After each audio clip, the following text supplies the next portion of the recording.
बेटियां घर छोड़ती हैं, घर वालों को नहीं। इस सच का एहसास उसके पास सदा बना रहता है। बस घर के लोगों को जरा देर लगती है इसे समझने में। खिड़की के पास खड़ी अंजलि सोच रही थी, रक्षाबंधन आने वाली है, पर इस बार न तो माँ ने फोन करके भैया के आने की बात कही और न ही मुझे आने को बोला। ऐसा कैसे हो सकता है? हे भगवान, बस ठीक हो सब कुछ। अपनी सास से बोली, माँ जी, मुझे बहुत डर लग रहा है। पता नहीं क्या हो गया, मुझे कैसे भूल गए इस बार। सास ने इजाज़त देते हुए कहा, कोई बात नहीं बेटा, तुम एक बार खुद जाकर देखाओ। सास की आज्ञा मिलने भर की देर थी कि अंजलि अपने पति के साथ मायके आ पहुंची, परंतु इस बार घर के अंदर कदम रखते ही उसे सब कुछ बदला सा महसूस हुआ। पहले जहां उसे देखते ही माँ पिताजी के चेहरे खुशी से खिल उठते थे, इस बार उन पर परेशानी की झलक साफ दिखाई दे रही थी। पहले भाभी उसे देखते ही दौड़ी चली आती है और प्यार से गले लगा लेती थी, पर इस बार दूर से ही एक हल्की सी मुस्कान दे डाली। भैया भी ज्यादा खुश नहीं दिखे। अंजलि ने जैसे तैसे एक रात बिताई, परंतु अगले दिन जैसे ही उसके पति उसे मायके छोड़ वापस गए, उसने अपनी माँ से बात की। तब उन्होंने बताया, इस बार के चल कोरोना के चलते भैया का काम बिल्कुल बंद हो गया। ऊपर से और समस्याएं, बस यही वजह है कि तेरे भैया को तेरे घर भी न भेज सकी। अंजलि बोली, कोई बात नहीं माँ, ये मुश्किल दिन भी जल्दी निकल जाएंगे। आप चिंता मत करो। शाम को भैया भाभी आपस में बात कर रहे थे, जो अंजलि ने सुन ली। भैया बोल रहे थे, पहले ही घर चलाना इतना मुश्किल हो रहा था, ऊपर से बेटे की कॉलेज की फीस, परसों रक्षाबंधन है, अंजलि को भी कुछ देना पड़ेगा। भाभी बोली, कोई बात नहीं, आप चिंता न करें। ये मेरी चूड़ियाँ बहुत पुरानी हो गई हैं, इन्हें बेचकर जो पैसे आएंगे उससे अंजलि को त्योहार भी देंगे और कॉलेज की फीस भर देंगे। अंजलि को यह बात सुनकर बहुत बुरा लगा।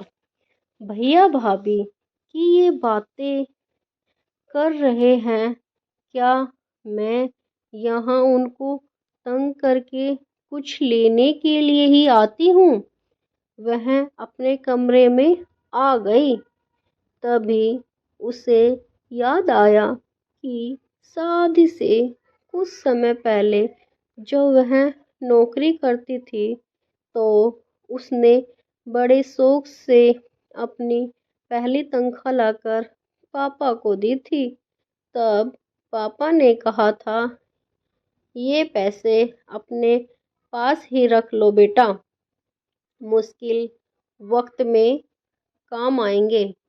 इसके बाद वह हर महीने अपनी सारी तनख्वाह बैंक में जमा करवाती रही। शादी के बाद भी मायके आई तो माँ ने उसे पैसे निकलवाने को कहा, पर अंजलि हर बार यह कह देती कि मुझे अभी ज़रूरत नहीं है।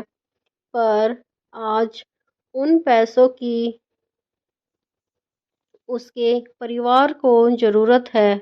वह अगले दिन ही सुबह अपने भतीजे को साथ लेकर बैंक गई और सारे पैसे निकलवाकर पहले भतीजे की कॉलेज की फीस जमा की और फिर घर का ज़रूरी सामान खरीद कर घर वापस आ गई।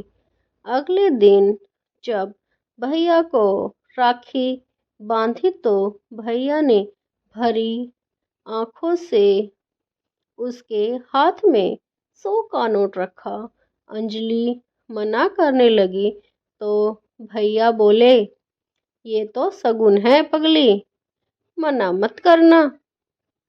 अंजलि बोली, भैया बेटियां मायके शगुन के नाम पर कुछ लेने नहीं, बल्कि अपने माँ बाप की अच्छी सेहत की कामना करने, भैया भाभी को माँ बाप की सेवा करते देख ढेरों दुआएं देने और बड़े होते भतीजे भतीजियों की नज़र उतारने आती है। जितनी बार मायके की दहलीज पार करती है, ईश्वर से उस दहलीज की सलामती की दुआएं मांगती है। जब मुझे देख माँ बाप के चेहरे पर रौनक आ जाती है, भाभी दौड़कर गले लगाती हैं, आप लड़ लाड लड़ाते हो, मुझे मेरा शगुन मिल जाता है। अगले दिन अंजलि ने मायके से विदा लेकर ससुराल जाने के लिए जैसे ही दहलीज के पार कदम रखा कि भैया का फ़ोन बज उठा। उन्हें अपने व्यापार के लिए बहुत बड़ा ऑर्डर मिला था। वे सोचने लगे, सचमुच बहन में बेटियां मायके कुछ लेने नहीं, बल्कि अपनी बेशकीमती दुआएं देने आती है। जो वे घर की दहलीज पार कर अंदर आती है तो बरकत भी अपने आप भीतर चली आती है। हर बहन बेटी के दिल की तमन्ना होती है कि उसका मायका हमेशा हमेशा खुशहाल रहे और तरक्की करे। मायके की खुशहाली देख उसके अंदर एक अलग ही ताकत भर जाती है, जिससे उसके अपने जीवन में पेश आने वाली मुश्किलों का भी वो डट कर सामना कर पाती हैं। भैया की आंखों से खुशी के आंसू बहने लग जाते हैं। धन्यवाद। देखो कितनी अच्छी स्टोरी थी। सच में बहनें ऐसी ही होती हैं, ऐसी ही होती हैं। उड़ के एक रोज दूर चली जाती है। घर की शाखों पर ये चिड़िया की तरह होती